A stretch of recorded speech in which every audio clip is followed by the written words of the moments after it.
bab yang berbicara tentang hukuman orang yang memutuskan tali silaturahim di dunia. Namun sebelum masuk pada hadis yang ke-67, terakhir kita berhenti pada hadis yang ke-65, kelanjutannya hadis yang ke-66 dari Sa'id bin Sam'an. Beliau berkata, Sami'tu Abu Hurairah yata'awwad min imaratis sibyan was-sufaha. Aku pernah mendengar Abu Hurairah memohon perlindungan dari kepemimpinan anak-anak dan orang-orang bodoh.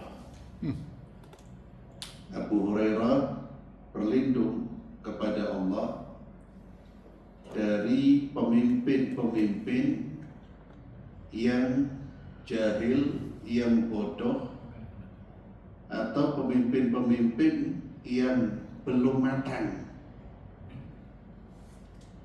yang belum layak, seperti as-sibyan, seperti anak-anak yang belum layak untuk memimpin. Ini menunjukkan bahwa Abu Hurairah khawatir jika umat ini dipimpin oleh orang-orang sufaha, orang-orang bodoh dan as-sibyan. Walaupun kekhawatiran Abu Hurairah sudah terjadi, sudah terjadi, dan kita lihat bagaimana kepemimpinan tidak seperti apa yang ditunjukkan dan dicontohkan oleh Rasulullah SAW dan para khulafa ar-rasyidun. Yang tentunya ini menjadi PR kita bersama. Ada apa dengan umat ini? Apa yang perlu diperbaiki? Apa yang perlu kita perbaiki sehingga umat ini tidak lagi dipimpin oleh manusia-manusia yang tidak bisa memimpin sesuai dengan aturan Allah. Kemudian Sa'id bin Sam'an, beliau berkata, fa akhbarani Ibnu Hasan al-Juhani annahu qala li Abi Hurairah, mengabarkan kepadaku Ibnu Hasan al-Juhani, dia berkata kepada Abu Hurairah, ma ayatu dzalik, apa tanda-tandanya? Kata Abu Hurairah, an tuqta'al arham,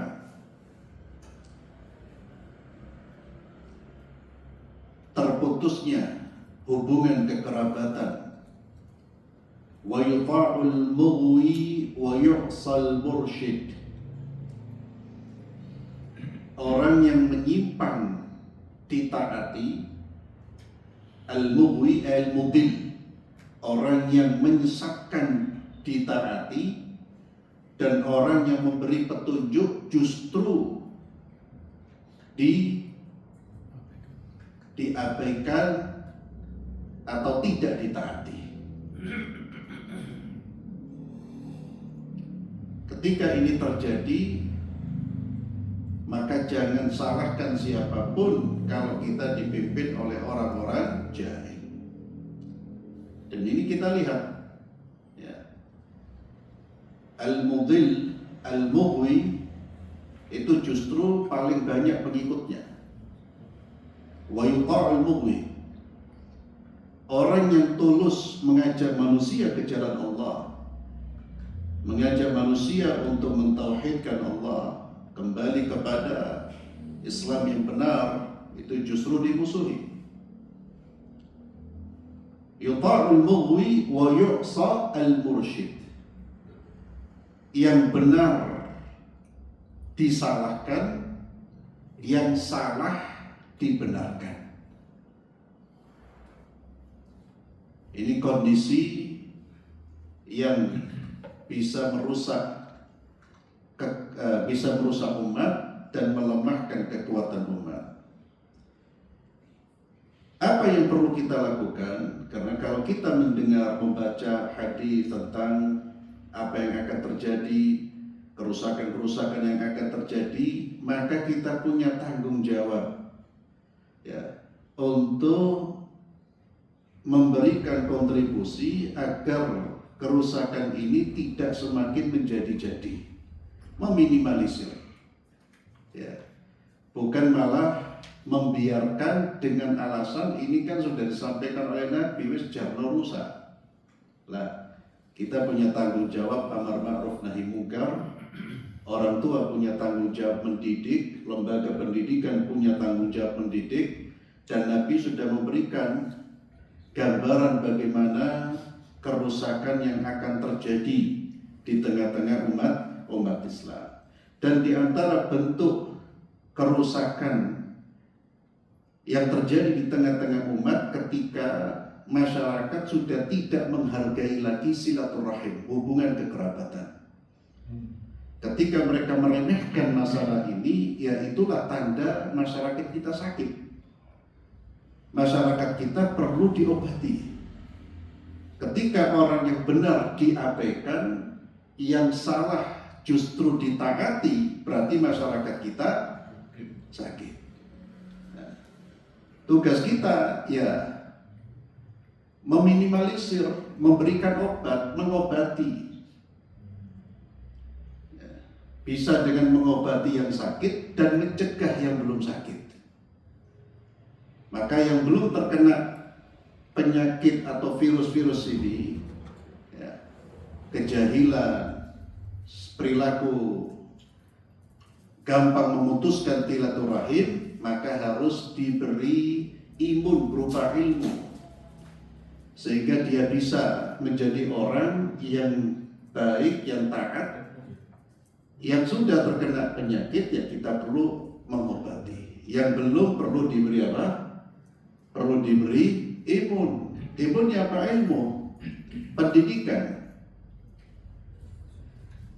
Kemudian yang ke-67, hadis yang ke-67 dari Abi Bakrah, beliau berkata, bersabda Rasulullah sallallahu alaihi wasallam, "Ma min dhanbin ahra an yu'ajjilallahu li sahibihi al-'uquba fid dunya ma'a ma yudakhkhar lahu fil akhirah min qati'atir rahim wal baghi." Nabi sallallahu bersabda, tidak ada dosa yang lebih cepat hukumannya disegerakan di dunia dengan hukuman yang masih tersimpan di akhirat daripada perbuatan memutuskan tali silaturahim dan perbuatan zalim. Ini dua perbuatan yang bisa mendatangkan sanksi yang cepat di dunia.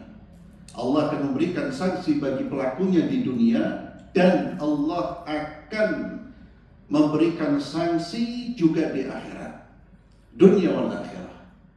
Siapa? Orang yang sengaja memutuskan tali silaturahim, yang kedua yang melakukan kezaliman. Kemudian laisal wasil bil mukafi. Nabi sallallahu alaihi wasallam mengingatkan kita bahwa orang yang menyambung tali silaturahim ini bukanlah orang yang membalas kebaikan dengan kebaikan. Itu namanya al-mukafi. Orang yang membalas kebaikan dengan kebaikan itu belum dianggap sebagai penyambung. Orang yang membalas kebaikan dengan kebaikan itu ya, kalau dalam konteks silaturahim atau dalam konteks kekerabatan, orang yang berbuat baik kepada kerabat yang berbuat baik itu perbuatan baik, sangat baik.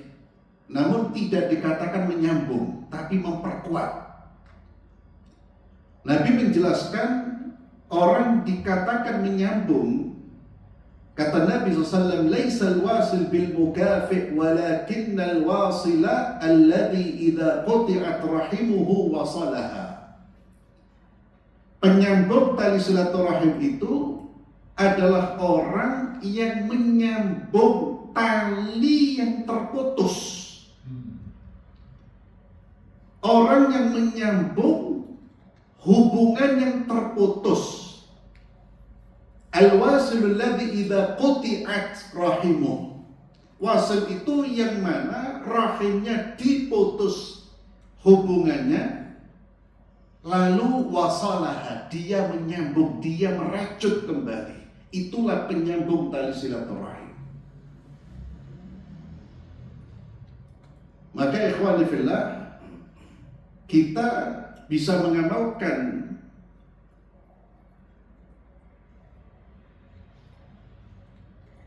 perintah Allah untuk menyambung tali silaturahim itu kepada siapa? Kepada kerabat-kerabat yang tidak menyambung hubungan dengan kita. Justru itulah kesempatan kita untuk menunjukkan sikap sebagai seorang al-wasil, orang yang menyambung tali silaturahim. Dan itu fadilahnya besar sekali. Dan ini sabda Nabi Muhammad SAW. Jadi kalau kita berbuat baik sama orang yang berbuat baik sama kita, ya, sama kerabat kita yang suka menyapa kita, kita sapa. Yang datang ke rumah kita, kita datang. Itu namanya balas jasa. Bagus, bukan tidak bagus, itu kebaikan. Tapi balas jasa itu sebetulnya nggak perlu jadi orang beriman. Karena manusia itu secara naluri, kalau dia nalurinya sehat, akan berbuat baik kepada orang yang berbuat baik kepadanya. Siapapun bisa itu balas jasa. Saya tersenyum dengan orang yang tersenyum dengan saya. Saya menyapa dengan orang yang menyapa dengan saya. Itu wajar, kebaikan, tetap kebaikan, tapi wajar. Tapi yang istimewa, kebaikan yang menunjukkan kualitas iman pelakunya adalah kebaikan ketika seseorang tetap tersenyum pada orang yang tidak mau tersenyum sama dia. Kerabatnya umpamanya, dia tetap tersenyum. Tentunya tersenyum bukan tersenyum senyum sinis atau senyum untuk ngecek, tidak. Ya tertutup tersenyum. Kenapa? Karena Allah perintahkan saya untuk tersenyum pada antum, kepada anda ya akhi, kepada anda ya ukhti. Saya tersenyum bukan ingin mencari balasan apapun, mencari penghormatan, karena ini perintah Allah. Jadi ikhwani fillah, ini yang perlu kita pahami. Menyambung tali silaturahim, namanya menyambung. Ya, menyambung itu berarti ada yang pedot, ada yang terputus. Nah, kadang-kadang kita, ya ada saudara kita yang memutuskan, ya sudah kita putuskan, podo-podo putusin. Akhirnya tidak ada yang wasil, tidak ada yang menyambung. Ya, akhirnya statusnya sama-sama memutuskan. Maka ini memang amalan yang berat. Berbuat baik kepada orang yang tidak berbuat baik kepada kita, itu amalan yang paling berat. Tapi disitulah kualitas iman kita diuji. Ada ungkapan yang sebagian menisbahkan kepada perkataan Nabiullah Isa alaihi salatu wassalam, "Laisal ihsan an tuhsin ila man ahsana ilaik, walakinnal ihsan an tuhsin ila man asaa ilaik." Kebaikan yang hakiki itu bukanlah kamu berbuat baik kepada orang yang berbuat baik kepadamu. Saya berbuat baik kepada orang yang berbuat baik kepada saya, balas jasa. Biasa, semua orang bisa. Tak perlu untuk ahli tahajud, ahlian, tak perlu. Semua orang bisa melakukan itu. Tapi hakikat kebaikan, kamu tetap berbuat baik kepada orang yang berbuat buruk padamu. Dan inilah yang Allah Azza wa Jalla perintahkan, idfa' billati hiya ahsan. Dan itu memang tingkatan kebaikan yang paling tinggi. Karena kebaikan itu ikhwan fillah bertingkat-tingkat. Sebagaimana keburukan itu bertingkat-tingkat. Ya. Jadi itulah hakikat kebaikan. Maka kesempatan ya, sohib kita nak nyopo kita disopo, assalamualaikum. Tak dibalas urusan dia dengan Allah. Ya.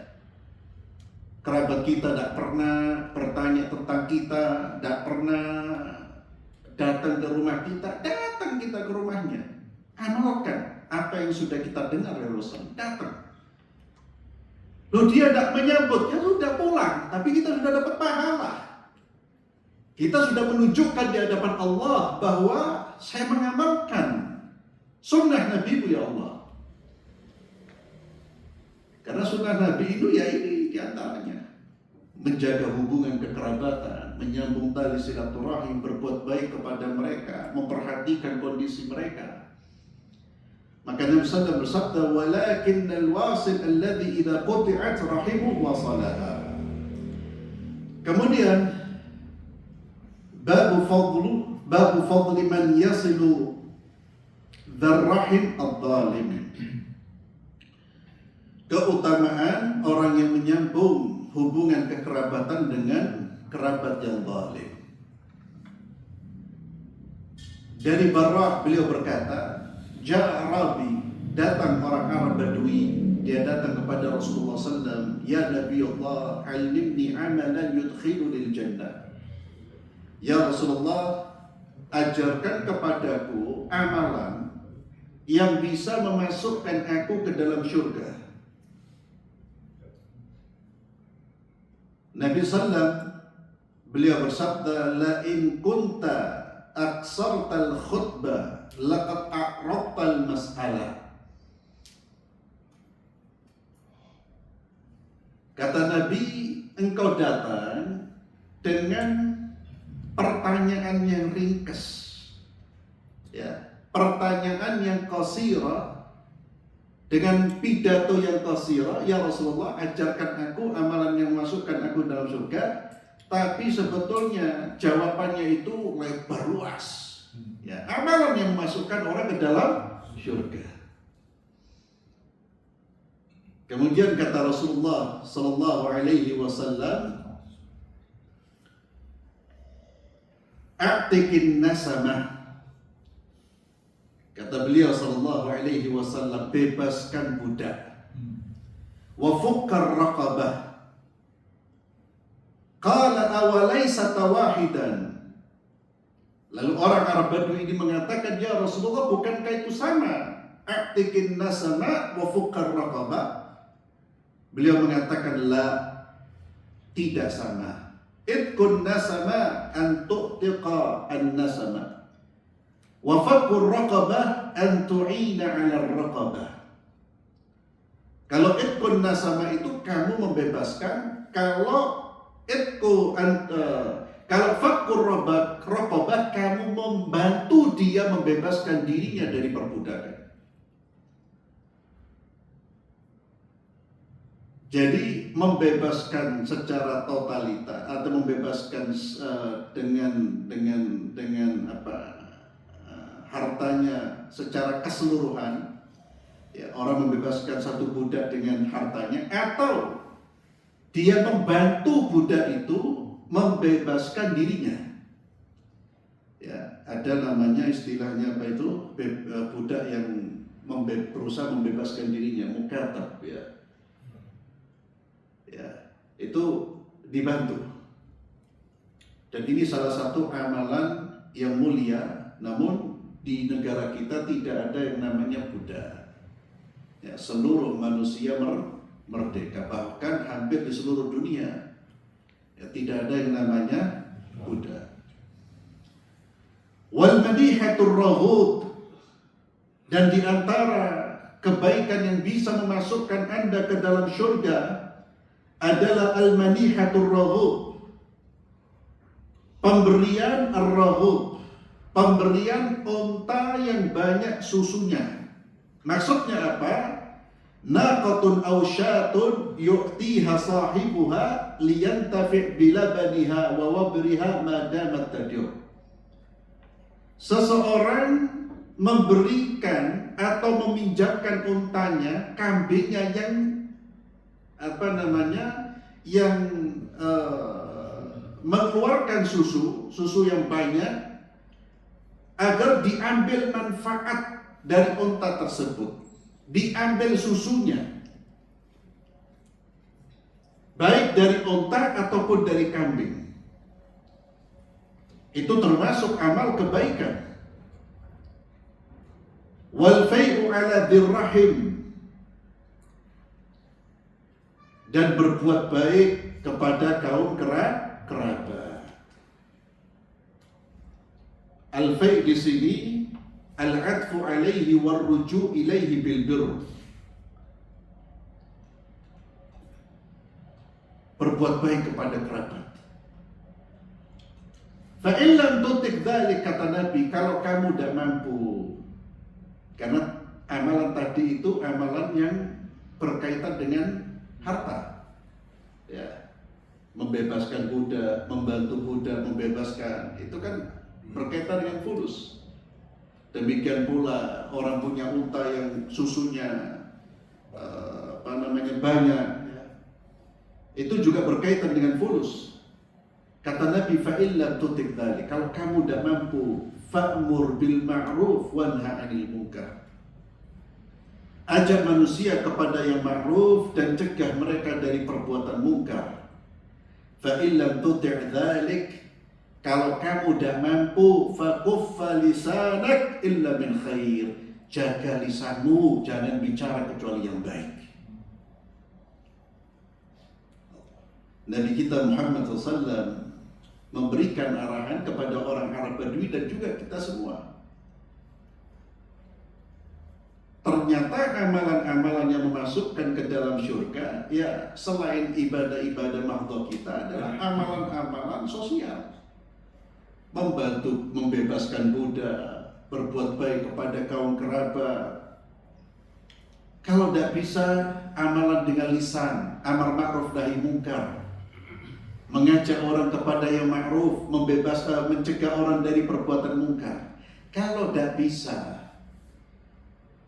tidak ada fulus buat berbuat baik, tidak ada ilmu untuk amar ma'ruf nahi mungkar, dan tidak berani, maka jangan jadi jangan jadi benalu, ya. Jangan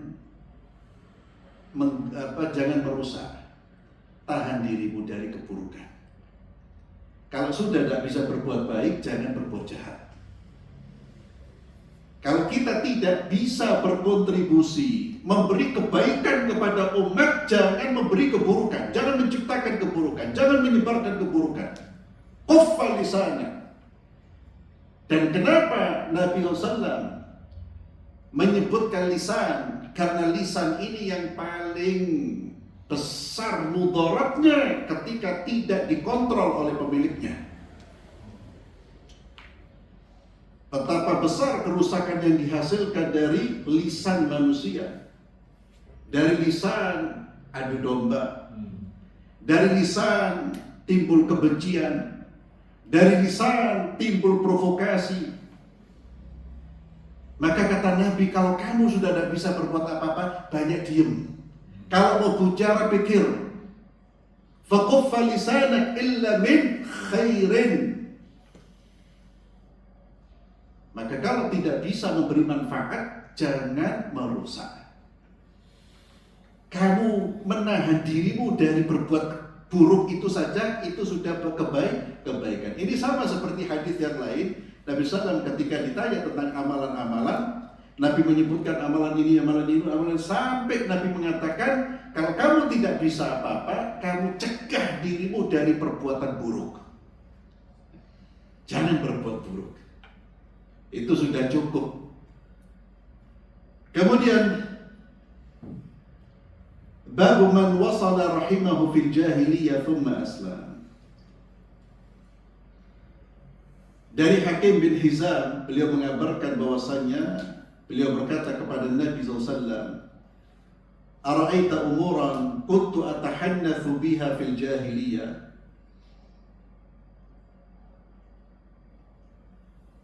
min silatin wa itaqah wa sadaqah fahal li fiha ajrun. Qala Hakim qala Rasulullah sallallahu aslamta ala ma salafa bil khair.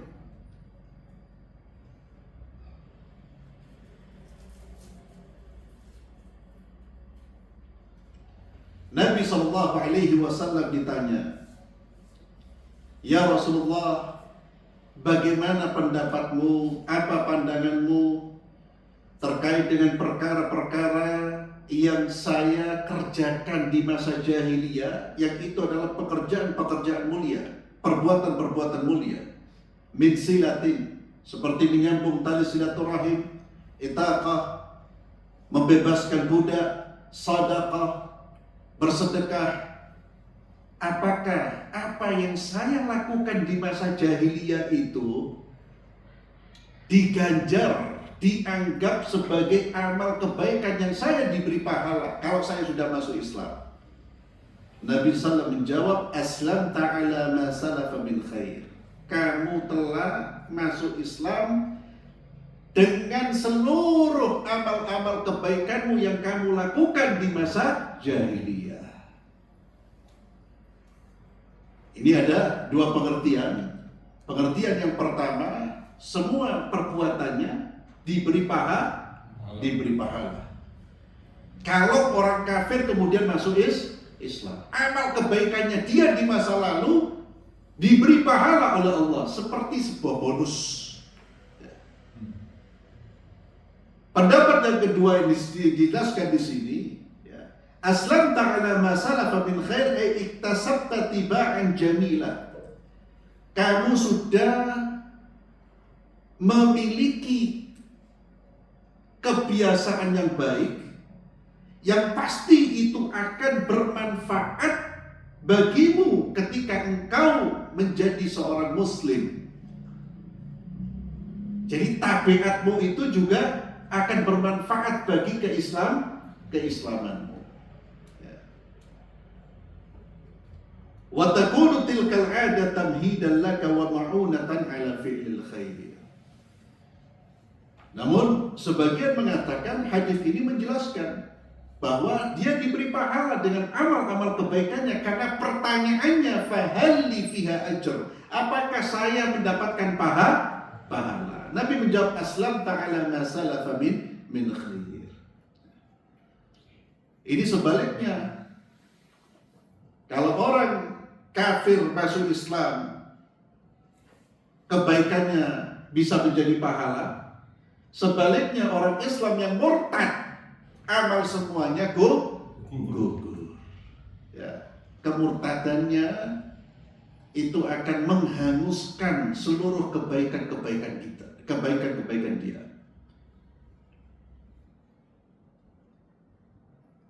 Allah Azza wa Jalla berfirman, la in asyrakta la yahbatanna amaluk. Jika engkau berbuat syirik, maka seluruh amal-amalmu akan gugur.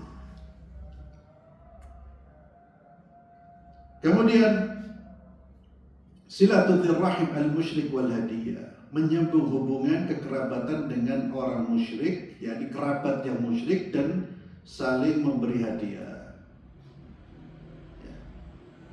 Ini termasuk hal yang dianjurkan di dalam Islam, bahwasanya seorang muslim dia tetap menyambung hubungan dengan kerabat walaupun kerabatnya kafir. Hubungan kekerabatan tidak terputus, ya, kecuali dia kafir harbi, kafir yang mengangkat senjata melawan kaum muslimin, ada kafir harbi. Adapun selain kafir harbi, jenis kafir-kafir yang lain, ada kafir musta'man, ada kafir dhimmi, maka mereka tetap diperlakukan dengan baik. Jika mereka adalah kerabat-kerabat, maka tetap harus terjaga hubungan silaturahim. Kekafiran mereka tidak memutuskan hubungan silaturahim atau hubungan kekerabatan. Hanya saja tentunya ada aturan-aturan yang berbeda, seperti masalah warisan, ya masalah mensolati jenazah mereka. Tentunya kafir dengan muslim tidak akan saling mewarisi. Dan orang kafir sekalipun kerabatnya, sekalipun orang tuanya tidak boleh dimintakan ampunan. Tidak boleh disolati, tidak boleh dimintakan ampunan. Tapi hubungan-hubungan yang berlaku di dunia, ya seperti berbuat baik, memberi hadiah, maka ini tetap dianjurkan. Dari Abdullah bin Umar, beliau berkata, Ra'a Umar hullatan siyara faqala ya Rasulullah law ishtaraita hadhihi ya falabistaha yawmal jum'ah walil wufud idza atawk. Umar radhiyallahu tabaraka wa ta'ala ini hadis sudah kita baca pada hadis nomor ke-26 ya.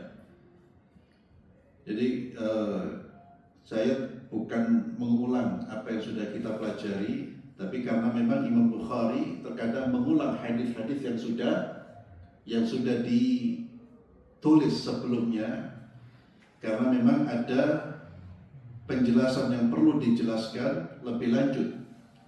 Maka di sini beliau ingin menegaskan bahwa ya, hadis nomor 26 sama persis di hadis nomor 26. Hullatan syara. Umar bin Khattab pernah melihat kain ya, syara ini minal burudil lati yukhalituha harir. Kain yang bercampur dengan harir. Sutra. Faqala ya Rasulullah. Lalu Umar berkata kepada Rasulullah, seandainya engkau membeli kain ini, engkau pakai pada hari Jumat, dan engkau pakai ketika utusan-utusan datang menemuimu. Karena Nabi Sallam, beliau di hari Jumat itu memakai pakaian yang terbaik. Demikian pula ketika datang tamu-tamu dari wilayah lain atau utusan-utusan dari negeri yang lain atau dari manapun utusan yang datang ingin menemui Rasulullah, beliau menggunakan pakaian yang terbaik. Maka ketika Umar melihat pakaian yang indah ini namun bercampur dengan harir, Umar menganjurkan Nabi untuk membelinya. Kata Nabi Muhammad sallallahu ya Umar, innama yalbasu hadhihi man la khalaqa lah.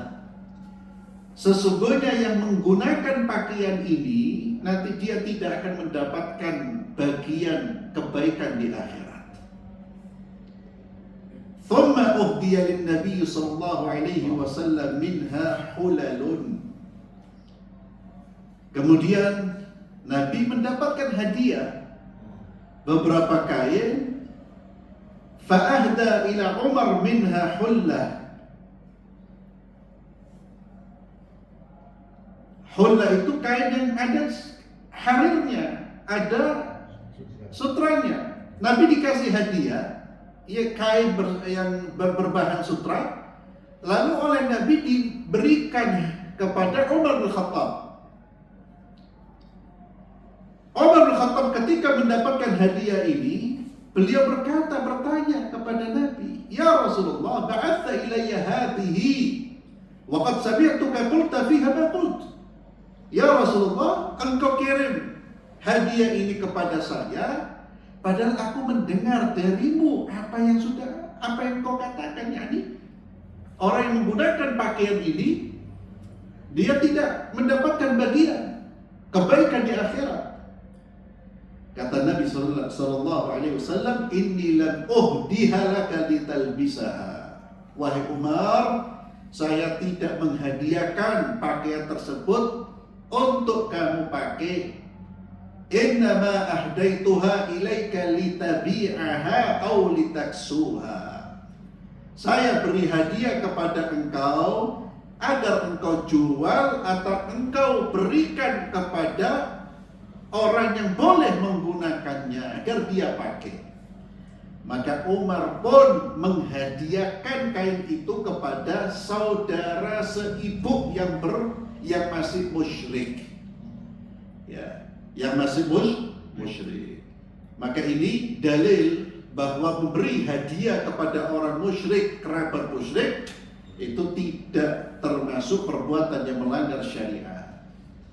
Dan hadis ini menjelaskan bahwa boleh kita menerima hadiah kain sutra, tapi berikan kepada orang yang boleh memakainya. Siapa yang boleh memakainya? Kaum wanita. Ya. Kaum wanita boleh memakai. Dan di sini Umar memberikan kepada saudara laki-lakinya tapi musyrik. Bagi mereka halal itu. Ya. Fa'ahdaha Umar li akhillahu min ummihi musyrik.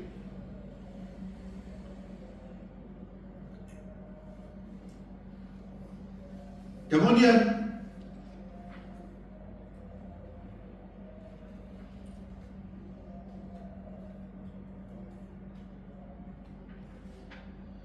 nasihat dari Umar bin Khattab radhiyallahu anhu, beliau pernah menyampaikan pidato khutbah di atas mimbar. Di antara pesan beliau, ta'allamu ansabakum, pelajarilah nasab-nasab kalian. Ketahuilah nasab-nasab kalian.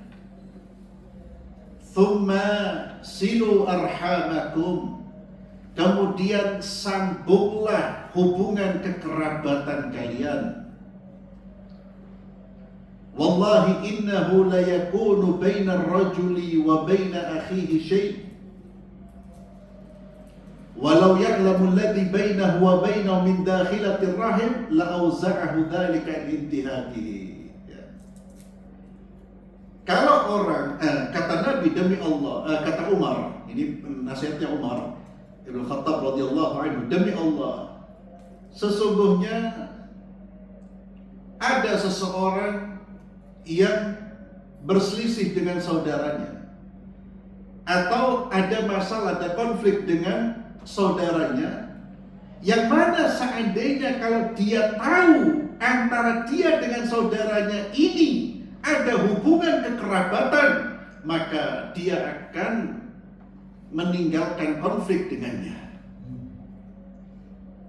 Ketika orang tahu, loh iki ternyata kerabat saya.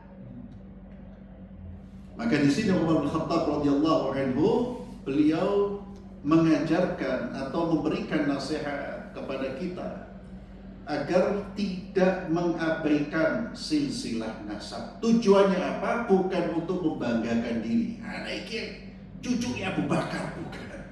Ya, cucunya Umar bin Khattab. Ya, tidak ngefek, Pak. Kata kita cucunya Nabi.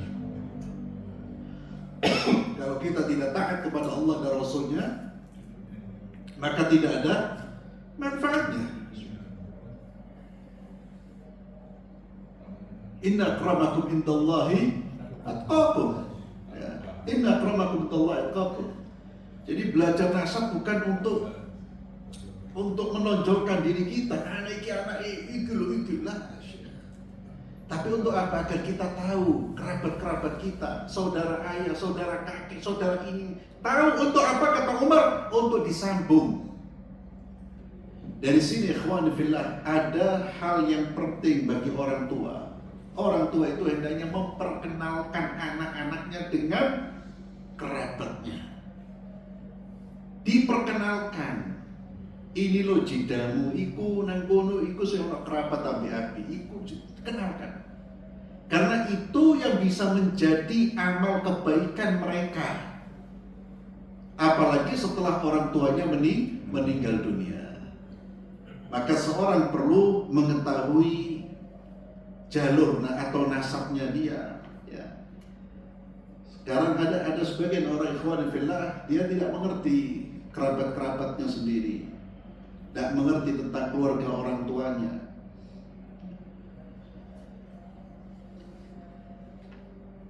Kemudian Abdullah bin Abbas juga memberikan nasihat. Kata beliau, ihfadhu ansabakum. Kata beliau, ihfadhu ansabakum. Jagalah nasab kalian. Jagalah di sini artinya perhatikan. Tasilu arhamakum, agar kalian bisa tetap menjaga hubungan kekerabatan, agar kalian bisa menyambung hubungan kekerabatan. Fa innahu la bu'da birrahim idza qarubat wa in kanat ba'ida. Secara fisik jauh, tapi jika ada hubungan kekerabatan maka itu dekat. Dia adalah orang dekat walaupun jarak tinggalnya berjarak jauh. Jaraknya antara tempat tinggalnya dia dengan kerabatnya jauh, tapi kalau itu kerabat dia tetap orang dekat namanya. Hatta yang satu di Indonesia, yang satu di Amerika. Yang di Amerika itu tetap orang dekat, lebih dekat daripada jiran yang bukan kerabat kita. Fa innahu la bu'da birrahim idza qarubat wa in kanat ba'idah wa la qurba biha idza bu'idat wa in kanat qaribah wa kullu rahimin atiyatun yawmal qiyamah amama sahibiha tashhad lahu bisilah in kana wasalaha wa alayhi biqati'ah in kana qati'ah. Kemudian kata Abdullah bin Abbas radhiyallahu anhu, setiap rahim dia akan datang di hari kiamat, dia akan berada di depan pemiliknya. Wallahu a'lam bentuknya seperti apa, peristiwanya seperti apa. Rahim ini akan menjadi saksi bahwa si fulan adalah orang yang menyambung tali silaturahim. Atau dia menjadi saksi si fulan adalah orang yang memutuskan tali silaturahim. Sehingga orang tersebut tidak bisa mengelak, karena rahim dia akan menjadi saksi.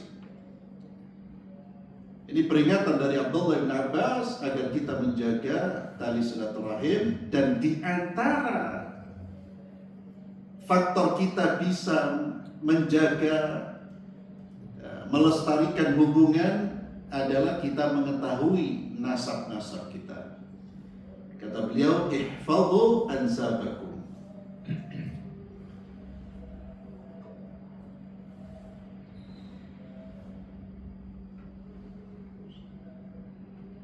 Kemudian di sini dijelaskan oleh Syekh, ar-rahimu tantiqu wa tashhad lil wasil wa 'ala al-qati' yawm al-qiyamah.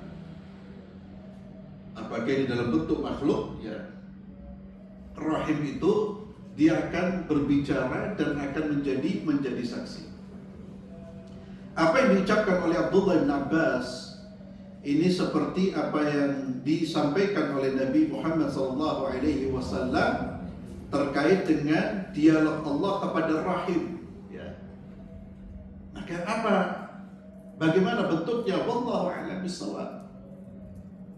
Dan kita membaca, mengimani, meyakini, dan tidak perlu memperdebatkan, apalagi sampai kemudian menolak. Na'udzubillah. Ya apa bentuk ini? Apa mungkin? Gak masuk akal. Ya. Kalau sudah bicara masalah gaib, maka yang berbicara adalah iman. Yang berbicara adalah iman. Dan ikhwani fillah, pelajaran pentingnya itu kan bukan rahim seperti apa, tapi pelajaran pentingnya di sini Abdullah bin Abbas menegaskan pentingnya orang menjaga hubungan kekerabatan, bahwa perbuatannya nanti akan ada saksi-saksi yang akan menjadi saksi memang Anda berbuat demikian. Sehingga dia tidak bisa mengelak lagi, dia tidak bisa berkilah lagi. Wallahu a'lam bissawab. Kita akhiri dengan doa kafaratul majlis. Subhanakallahumma wa bihamdik, asyhadu an la ilaha illa anta, astaghfiruka wa atubu ilaik. Assalamualaikum warahmatullahi wabarakatuh. Waalaikumsalam. Pertanyaan.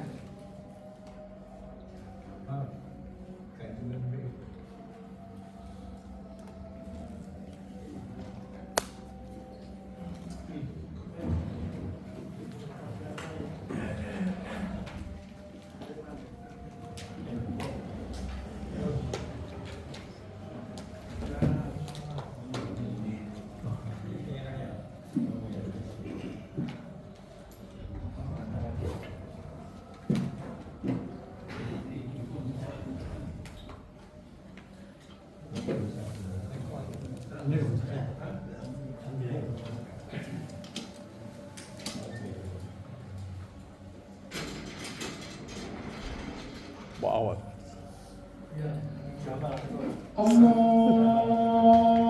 Allahu Akbar, Allahu Akbar, Allahu Akbar, Allahu Akbar. Asyhadu an la ilaha illallah.